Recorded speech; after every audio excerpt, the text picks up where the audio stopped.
Hey everybody, good morning. Welcome back to Blu-Roy Movies. It's Sunday morning. We've had an extra hour in bed, so we're all up and we're all refreshed and we're all ready to talk about some films. Because oh yes, it's the weekly watches. Now we've got nine films to talk about this week. So that's a no for German viewers, I suppose. But I guess it's all right with the rest of you. So let's get on with this and let's talk some films. Right, we started off the week with Wind River, a rewatch from 2017, directed by Taylor Sheridan, starring Jeremy Renner, Elizabeth Olsen, Graham Greene, who we lost quite recently, and John Benthel, who is an actor that I always appreciate, who isn't in this for long, but very poignant scene indeed. Yeah, Wind River. Now, the first thing people who watch this, I want to ask. Now, IMDb class this as a western, which for me is stretching it a bit. It's modern day film. I know it's set in a very snowy Indian reservation, but I don't know when they're chasing around on snowmobiles and stuff like that instead of horses. I have a hard it's hard for me to classify this as a western. Let's put it that way. For me, like, westerns are 1850s to after the Civil War type era. Yeah, I struggle to get on board with them being classified as westerns after that. But what do you think? What are your thoughts on that? But anyway, Wind River. Yeah, a rewatch, as I say, and really good film. This it starts off slowly, but it builds and builds and builds and just gets better as it goes along.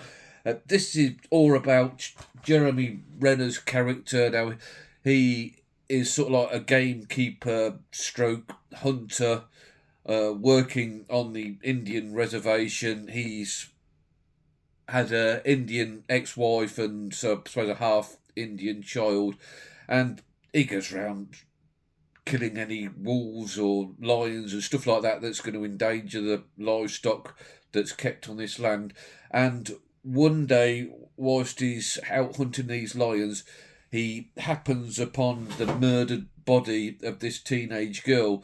And then it becomes a murder investigation, and Elizabeth Olsen's character is sort of like this rookie CIA operative.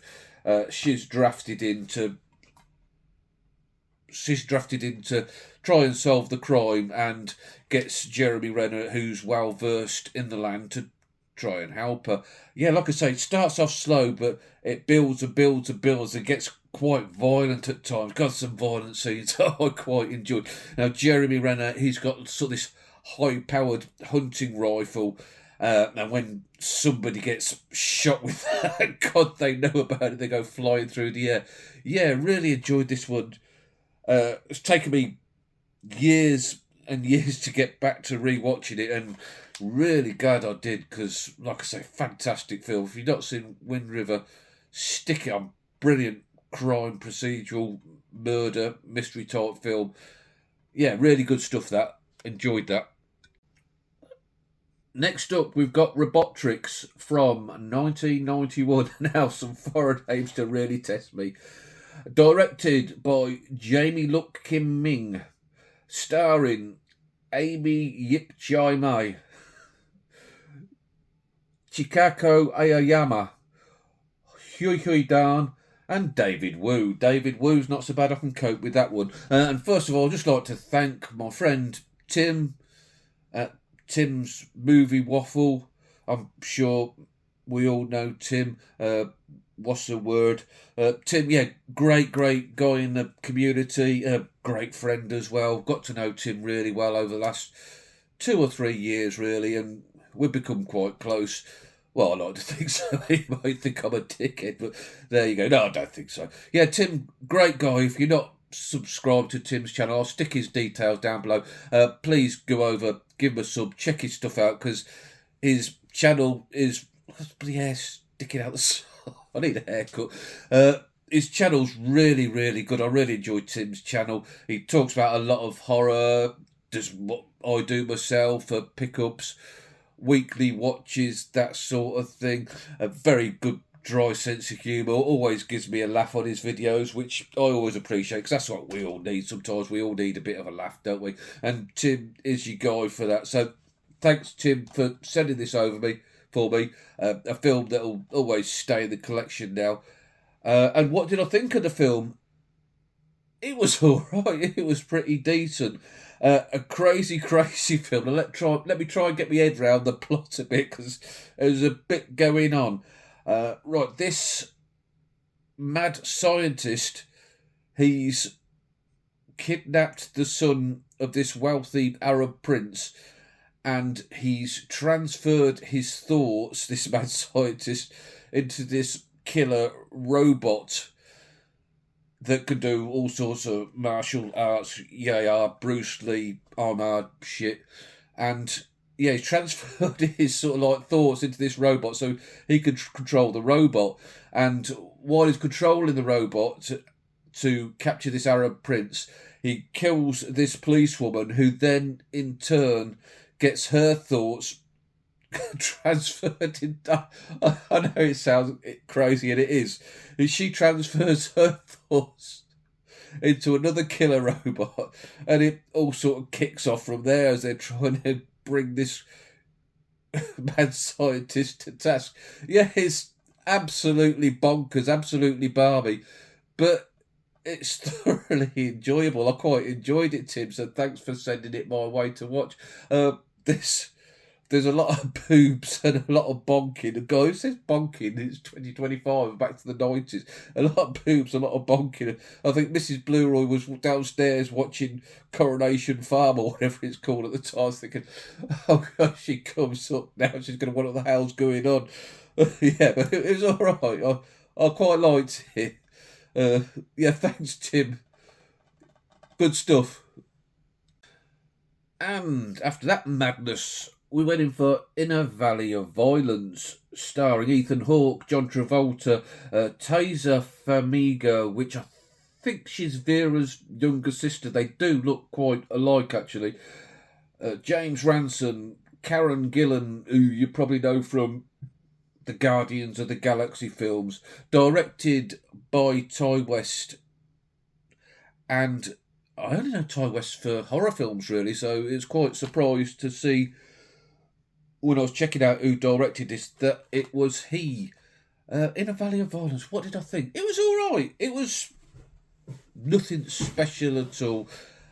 Plot-wise, this is about Ethan Hawke's character. He's sort of an outlaw type character you don't mess with, and he happens upon this town, which is quite a lawless town, set in this valley, hence the title, In a Valley of Violence. And he gets into an altercation with these three guys in a bar, and basically shows them up for what they are, as these bullying idiots. And because Ethan Hawke's character is not one to gladly settle for fools. Yeah, so he pretty much shows them up in front of the whole saloon, and the leader of this gang, played by James Ransom, he happens to be the sheriff of the town's son, played by John Travolta. John Travolta basically runs him out of town, tells him not to come back or it won't be good for him. So, yeah, Hawke's character leaves town, and whilst he's out camping that night, the three guys who weren't happy about being showed up at the bar, they turned up and kill Ethan Hawke's dog. So it turns out it ends up being sort of John Wick the Western, if you like. Then John Wick, he's after them now to bring them back for a bit of revenge. Yeah, so pretty much John Wick the Western, but John Wick's obviously better. Yeah, it was all right. It was decent. Nothing to write home about. Nothing that sticks in the memory. Like I say, I watched it only a few short days ago, and I really had to think then when I was struggling to recover the plot back from somewhere in my little mind. But yeah, it's all right. It's violent, not the best modern day Western in the world, but it's worth a watch. If it's piqued your interest, yeah, by all means, give it a go. I followed that up with Dead of Night, 1945, with four directors: Alberto Cavalcanti, Charles Crichton, Basil Dearden, a regular on this channel, and Robert Hamer, starring Mervyn Johns, Googie Withers, Michael Redgrave, Basil Radford, Norton Wayne, Sally Ann Howes, Roland Culver. Now, when I did my weekly watches last week, Tim, who we spoke about earlier, actually, he noted that it wasn't very spooky for spooky season, my watches, so I thought I'd better jump on the bandwagon and watch a spooky one. Dead of Night, yeah, maybe the first ever horror anthology and a ground setter, and I could see where a lot of films have taken influence from this. This was really, really quite good. This is all about Mervyn John's character. He's an architect and he's been sent out to this house in the country to basically redesign it for the people who live there. And when he gets there, he realises that the house and everybody in the house has been having these recurring dreams about them. A horrible dream, a dream that's been waking him up in the night screaming, and a dream that he can never remember the end of, so he doesn't know where the dream goes. At first, like, the people in the house, they're sort of incredulous with him, they don't believe him, but he talks them more and more round, and it turns out that everybody in the house has also had a spooky experience, which they recall to him in this sort of anthology way of the film. And there's 4 or 5 short stories on here that are, well, they're 4 of them out of 5. They're very, very spooky. There's one that, if you've seen the film, you'll know the one that I'm talking of, is sort of comedic base and feels a bit out of place in the film. But the other films, in the other short stories, really, really creepy, really enjoyable. I think for the times it must have unsettled quite a few people, because even this day and age I found them a little unsettling. There's one about a race car driver who has a vision of the future with a hearse driver that was just really, really good. Yeah, good stuff. I could recommend it if you haven't seen it. And it's in this vintage classics range. I love this vintage classics range. Yeah, highly, highly enjoyable. So a few people, when I picked it up, actually said I need to get on it and watch it. So thanks for that, everybody who said that, because yeah, really, really good film. That's Dead of Night. Next up, we jump forward a couple of years to 1947.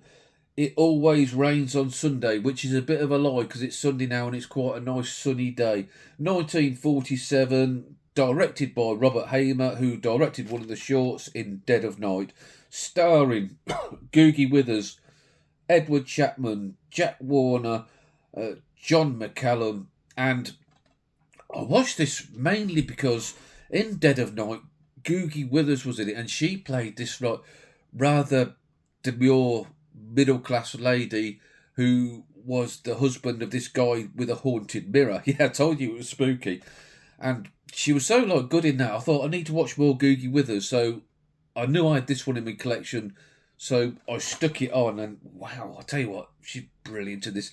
This is definitely Googie Withers' film.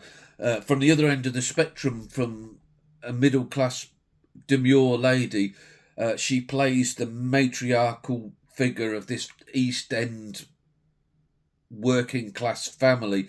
She's been remarried to Edward Chapman, who you probably know as Mr. Grimsdale from the Norman Wisdom films, and he's got 2 teenage girls from another marriage, and then plus they've got a little boy from their own marriage.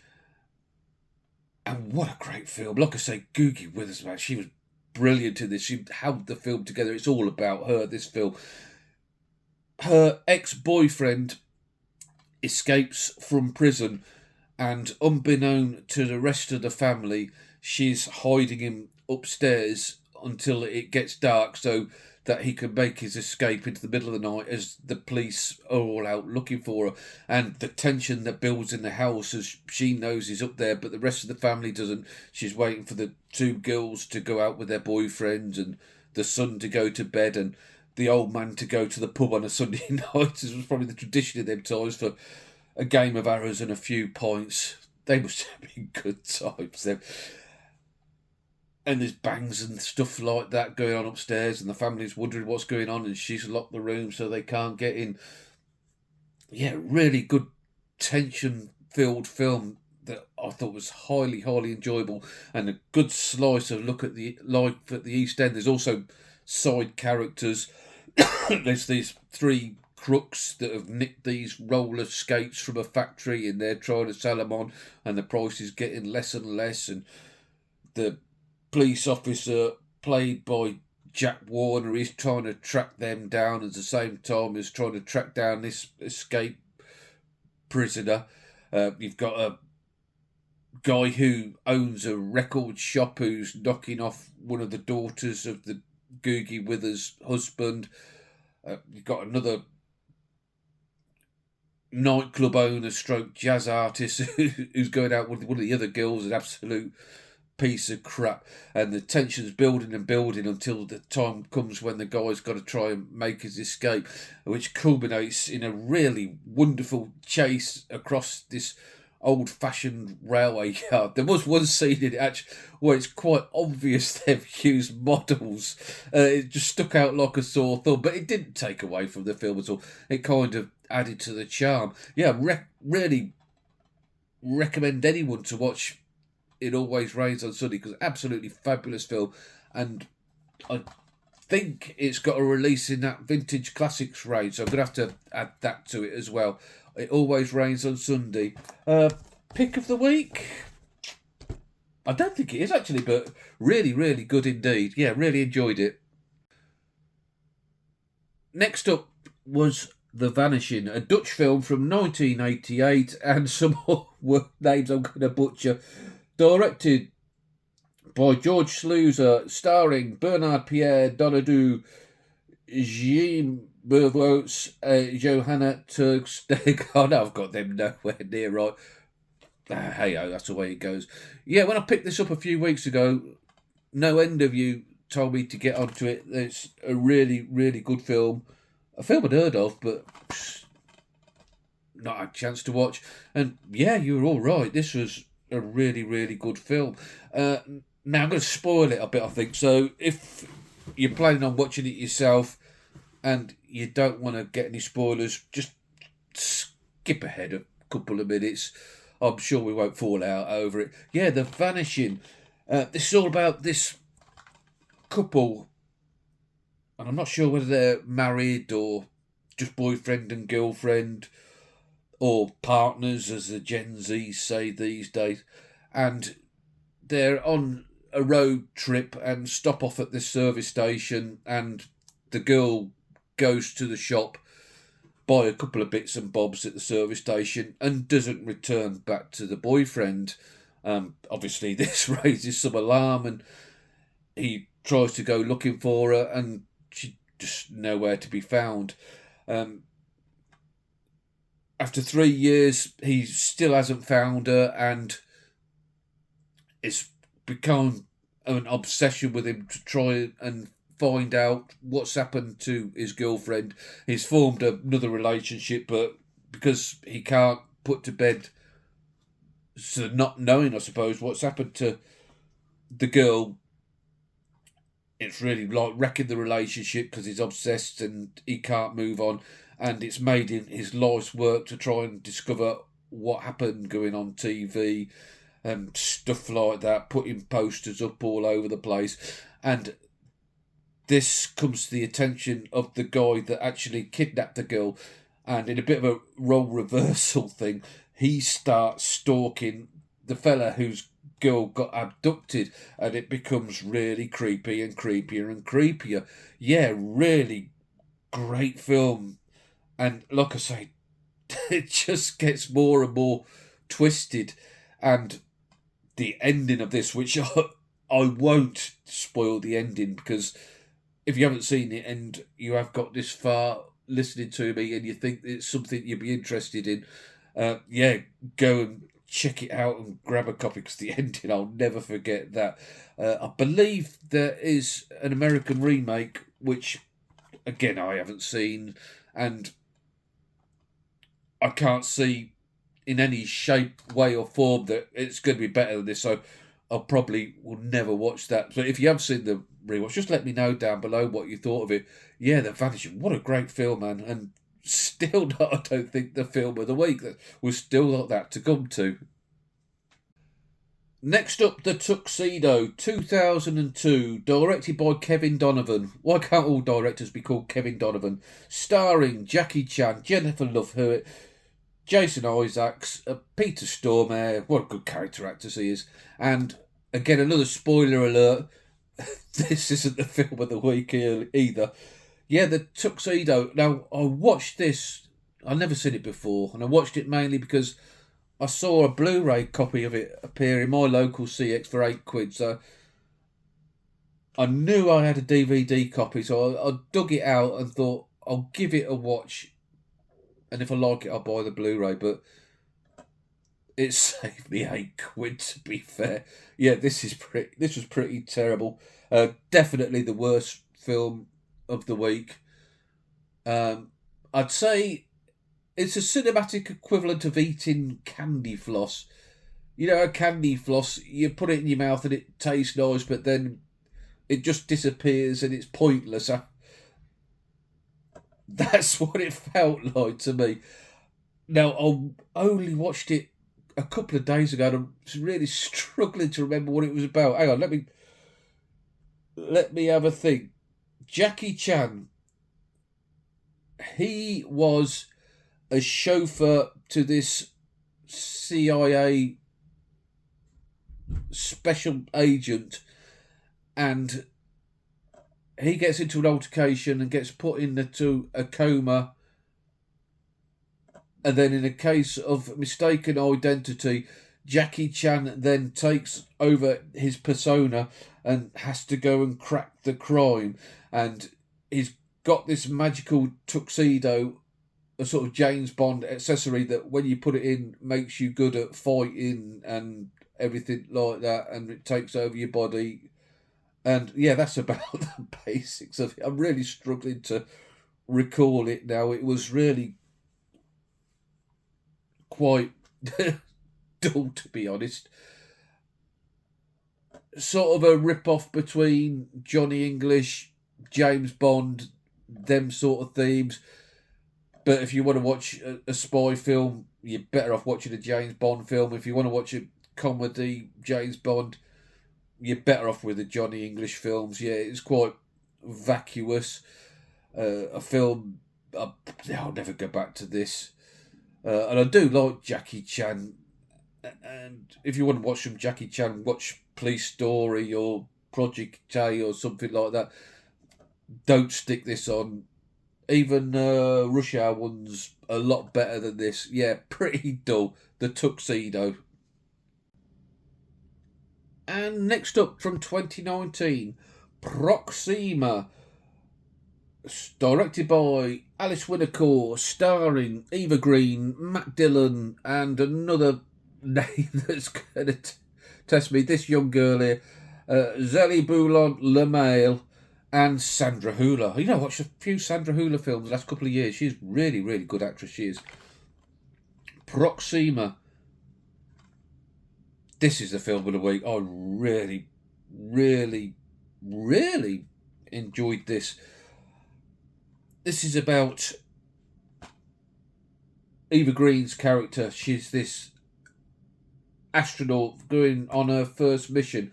And I've always liked Eva Green films before, but mainly because she's very good to look at, I think. And I've not really rated her actress prowess before, but in this, what an incredible performance she puts in. Definitely her best feat of acting I've ever seen, without any shadow of a doubt. Yeah, she's this astronaut, and she's going to go on her first mission up to the International Space Centre, and it's a year-long mission. So it's basically about her training and her relationship with this little girl. I'm not sure how old the little girl is, maybe 6 or 7. So she's not going to see the girl for a year while she's in space. She's not going to see the girl for weeks on end while she's doing her training. So the girl is going to have to stay with the estranged father. Not estranged father. She's separated from the father. So the girl's going to have to stay with the father while she's doing her training, and she's only getting fleeting visits to the daughter, and it's that aspect of life as well. Ava Green, she speaks 4 languages flawlessly in this film. English, French, German, Russian, quite seamless, like it's all her native language. Really impressive. And it's a real deep delve as well into the training process that goes on into the cosmonauts, because she's doing her training in Russia. I didn't know how intense it was. I thought I knew quite a bit about space travel, because my son is grown up now, but he's autistic. So while he was growing up, if he ever had an interest in something, it would be a real deep delve, and he'd become obsessed with it. And one of his interests, as probably an early teenager, sort of like 12, 13, he was interested in space travel, and it became a bit of an obsession, to the point where it'd make me watch the blast-offs from NASA or SpaceX on their live feed, and you would be sat there for about an hour and a half, T-minus 90 minutes, while they're doing different checks and stuff like that, and he'd be glued to the screen, and I'd be feigning interest, and you'd get to about T-minus 30 seconds, and they'd find something not quite right, and they'd postpone it for 24 hours, and I'd be sat there thinking, oh my God, I've got to do this all again tomorrow. He's excited because we get to do it all again. The father and son stuff, like, it's quite amusing when I look back at it now. Yeah, so there's a lot of like the training that I wasn't aware of, like stuff like the seats they sit in while they blast off in the rockets, they're specially moulded to the astronaut shape and stuff like that. Like, they're not spec like you go and sit in any old seat. Like, you get your own seat that's been moulded to you. It's quite slow. It's not going to be for everybody, and I suppose if you've got no interest in the subject matter, it's not going to be for you. But it really hit for me, like the training scenes, as I say, and like the family life and the effect it's having on the relationship between the mother and the daughter, all this absence away from them. There's absolutely no space stuff in it, so if you want to go in for it thinking it's a space movie, this isn't the film for you.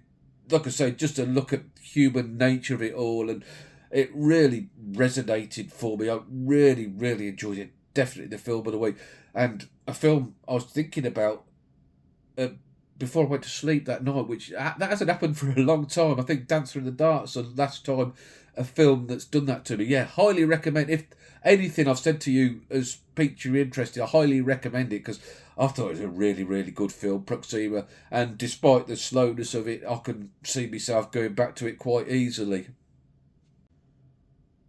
And to finish off, a film at the other end of the intellect scale, Final Score from 2018, directed by Scott Mann. Why can't all directors be called Scott Mann? Starring Dave Bautista, Pierce Brosnan, Ray Stevenson, Amit Shah, Laura Peake.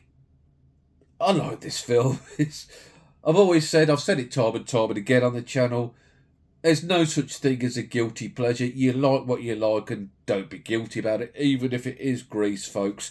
Yeah, Final Score. Just a good turn your brain off action film. Been described as Die Hard in a football stadium. Yeah, I can see that. I could see it more as sudden death in a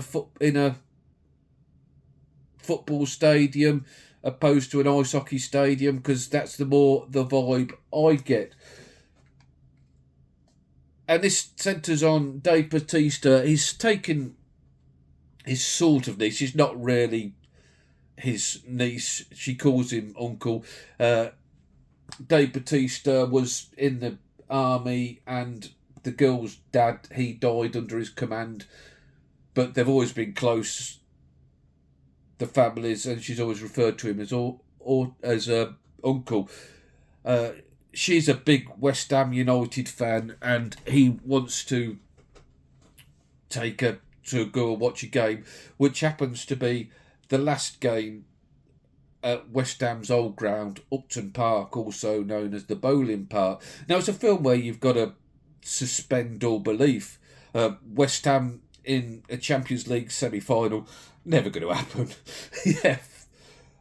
Whilst he's taking the girl to the game, there's a terrorist incident going on. The terrorists take over the stadium whilst they're trying to get Pierce Brosnan's character, who was the leader of this Russian state. I think they called it Sarkovia. I think it's a made-up state. Didn't they use Sarkovia in the MCU as well, or have I imagined that? And yeah, just all hell breaks loose. Dave Bautista has got there to save the day because it's been sealed off the stadium from the SAS and the police and all that. And it's a one-man band to bring these guys to justice. A lot of violence, a lot of crazy action. Dave Bautista jumps a motorbike from one stand roof to the other. And because Upton Park had recently closed, I think they were given carte blanche just to do what they like with the stadium, destroy what you want, and the film's all the better for that. It's got, in that aspect, a bit of realism about it. Yeah, really good action film, a film I enjoy, and I've been back to a couple of times now and just enjoyed it just as much. That's it, guys. 9 films, done and dusted. What did you think? Did you agree with my appraisals of them? Did you disagree? Doesn't matter, just let me know. Give us a thumbs up if you've liked what I've done here today. Maybe think about subscribing if you want to hear more of this twaddle. And I'll catch you all in the week. Ta-ra.